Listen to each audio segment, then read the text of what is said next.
Joining us now from London is royal commentator Josh Rom. Josh, great to speak to you again. Since the last time we spoke, the Princess of Wales has apologised for editing a family photo that was shared on Mother's Day in the UK. My sympathy is with Kate, as we know, but it does call into question how truthful our institutions are.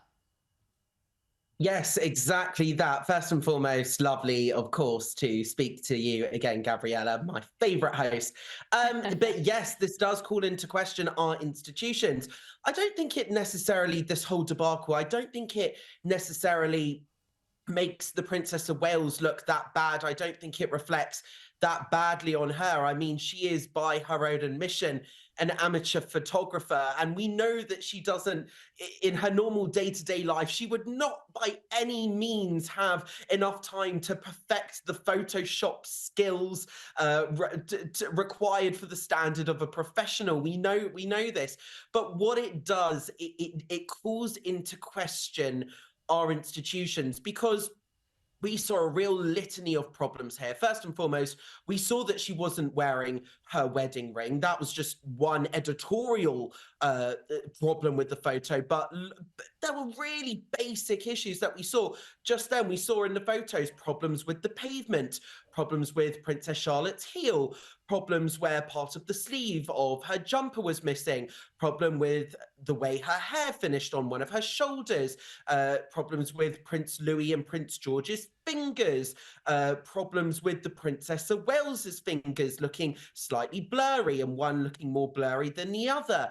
There was a whole litany of problems here that were discovered not just by the photo agencies but by fans, and this was an official photograph released by the palace. So I think it calls into question a number of things. Number one, what was the Princess of Wales, by her own admission, an amateur photographer, doing, being allowed to tamper or edit with official portraits? Two, this was an official portrait released on an official occasion celebrated by the country. So why was there not proper scrutiny given to this particular portrait, bearing in mind the princess herself edited it, bearing in mind, due to this vacuum that's been created by the palace themselves, by not commenting publicly on or giving us constant updates for the Princess of Wales's recovery period from that serious abdominal surgery. Bearing in mind, I don't think we have we don't have a right to know about her recovery. We know that the Prince and Princess of Wales are very private people. Medical information, unless this is absolutely necessary, should absolutely be kept private, and that is absolutely her prerogative. But what this shows, it shows that the palace have created a vacuum which has allowed conspiracy theories and all sorts of deranged nonsense to absolutely flow online about the Princess of Wales and her recovery. So this is a problem created by the palace themselves. This is a massive own goal. And it means that any action of the Prince and Princess of Wales would, of course, be under higher scrutiny than usual. So why wasn't this photo put under higher scrutiny? And last but not least, you know, we had American journalists making a joke about this and asking the White House press secretary if they have edited any of the president's pictures. This has made Kensington Palace look like an absolute laughingstock on the world stage. And the fact that institutions on a worldwide level are being called into question, this is it's not just a bad look for the establishment, so to speak. It's not a bad look for the palace. It's a bad look for the West's institutions, that they let problems like this get this far, get out of hand. Yeah, and they've got a lot to answer for here. I just think it's unfair that Princess Catherine was the one that had to apologise on her Instagram story when Kensington Palace is the one that has let this story get out of control, and their decisions is what has fueled some of the wild conspiracy theories that are out there. Speaking to so many people, a lot just can't get enough of it. They do deep dives online. Look, we've also heard from Prince Harry and Meghan Markle. They have reacted to Princess Catherine's controversial photo edit. What's been said? Well, they've reacted of sorts. I can't exactly say that they've given much heartfelt, warm wishes for the Princess of Wales's recovery. And as of yet, I am unaware of any statement that has been issued that publicly wishes the princess well. But basically, what happened was Page Six in the US reported that a source close to the Sussexes basically compared this debacle with Meghan, saying that, well, the Duchess of Sussex, Meghan, has a keen eye for detail, and this would have never have happened under her watch. Bearing in mind, of course, we've seen plenty of Photoshop photos from Prince Harry and Meghan, the Duchess of Sussex. We've seen photos where Prince Harry all of a sudden has hair aplenty growing, when in fact we see publicly in images that his hair is thinning, I think it can be said.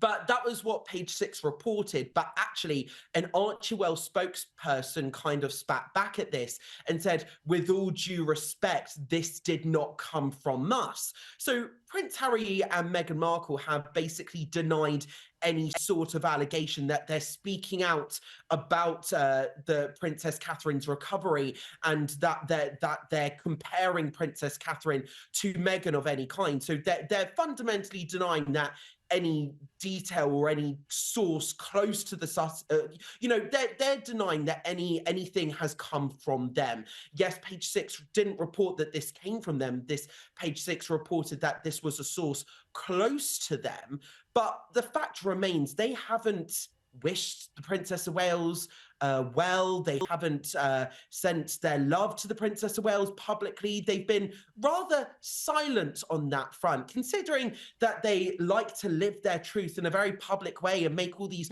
bombshell accusations when the monarchy is suffering, or when the monarchy is in a very not so much a volatile situation, but a very temperamental situation at the moment, where, of course, His Majesty the King is battling a form of cancer and is undergoing treatment for that. Her Majesty the Queen Camilla, has had to take a break due to undergoing and carrying on the burden, saying that she had energy that she never knew that she had. And we have the Prince of Wales pulling out a very significant event due to personal matters. The Sussexes have been awfully quiet on that front, don't you think? It's a great question. It's a great point. Where are Harry and Meghan? Where are they? You've got Princess Catherine that has been battling, recovering, I should say, from a serious abdominal surgery. We're all concerned about her health. William's had to take a step back. As you've said, Queen Camilla had to take a break for a week as King Charles is battling cancer. Yeah, I got to tell you, it just shows that rather than wishing well on their family on a public level, it just shows that they're more concerned about their keeping up their own reputation. Oh no, that quote didn't come from us. No, it didn't come from us. So their spokesperson says, okay, what about the well wish? That seems to be missing from any sort of statement, doesn't it? They're happy to clarify those statements to make sure that they look good, but any well wishes we're yet to hear. Well, speaking of Prince Harry, a federal judge has ordered the Department of Homeland Security to hand over Prince Harry's visa application amid a court battle over the release of documents stemming from revelations about the Duke of Sussex's use of illegal drugs. Josh, how is that going to go down? For me, this story is absolutely fascinating, because I think that whatever happens, this is a lose-lose for Prince Harry, because what we know is that conservative think tank in the US, the Heritage Foundation, has sued the Department of Homeland Security, the DHS, and just tonight, actually, a representative from the Heritage Foundation actually spoke on a UK news channel tonight, effectively accusing Prince Harry of receiving preferential treatment. But I think this is an absolute lose-lose case for Prince Harry, because no matter the result, it makes him look bad. Either one, he lied on his form, or two, he was truthful in the form and received preferential treatment, or three, his book is absolutely discredited, and if he lied on his form saying that he didn't take drugs, then that's the opposite of his book Spare.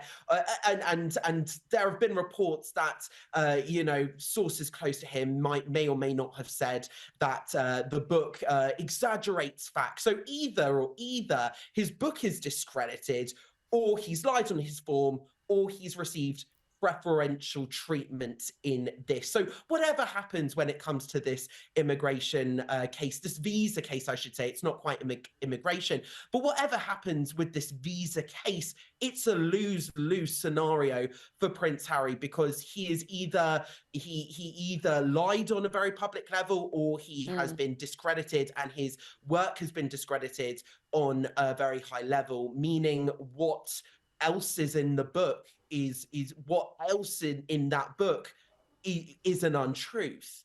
And and again, this is the thing, it's like the photo, rather than quelling any sorts of concerns when it comes to the Princess of Wales's healthcare. All it does, it doesn't quell any concerns. It only gives us more questions to ask. So, and that's the thing when it comes to this visa case, is there are only more questions that are going to be asked about Prince Harry and what's in that book, what was in the Netflix documentary, what was in the Oprah interview, what has been said on all the podcasts.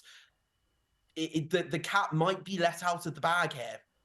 We'll wait and see. There's certainly a lot of interest into whether he did lie on his visa application. The question being whether he took drugs. Of course, he admitted to it in that book. So we will wait and see. Josh, Meghan Markle has had a win. Her sister Samantha has lost her defamation lawsuit against her. What's happened here? Well, Samantha Markle was suing her half-sister Meghan for defamation, and a judge has basically thrown out this case, saying that she couldn't prove that Meghan Markle had properly defamed her in any way. So Meghan has had a win with this case. I mean, the thing is, we say what we want about the Netflix documentaries and all of that stuff, but actually, I mean, the thing is about both Samantha and Meghan's half-brother Thomas Markle is that actually, but when the engagement was first announced between Meghan Markle and Prince Harry, Samantha Markle and Thomas Markle were absolutely glowing about Meghan, saying, the royal family are lucky to have her. She's such a great person, and all of this sort of stuff. And then they weren't invited to the wedding, and all hell broke loose. They started slamming the Duchess of Sussex left, right, and centre in the media. I mean, listen, Samantha Markle has made bold claims. Meghan has essentially said that they didn't have much of a relationship. She didn't see much of Samantha Markle. So I think in this case, it's the word of one against the other. And a judge in this case has ruled that Meghan has not defamed her half-sister, or at least her half-sister doesn't really have a case or at least Samantha Markle doesn't really have a case against Meghan Markle for defamation. But also one has to kind of look into the exact details. And when it comes to defamation, what does defamation mean? It basically means, you're defaming someone's character, and after a defamation case, they might find it hard to find employment. So does this kind of, if we look at the kind of just the factors around this, is Samantha Markle effectively saying in court, and this is purely a question, that by Meghan saying that they don't have a relationship, it means that she can't earn money from this? That's a question that could be asked. So, I mean, this is a win for Meghan Markle. And I mean, listen, I think it says it all that she isn't yet speaking to her father, Thomas Markle. As far as we know, they haven't been in contact for a number of years now, pretty much since he set up those paparazzi shots before the royal wedding, and then underwent that serious heart surgery. So, the problems in the Markle family, or I should say Meghan's father's side of the family, they're not dying down anytime soon. Josh Rom, royal commentator, always my favourite guest. Thank you so much for coming on Power Hour. We appreciate it.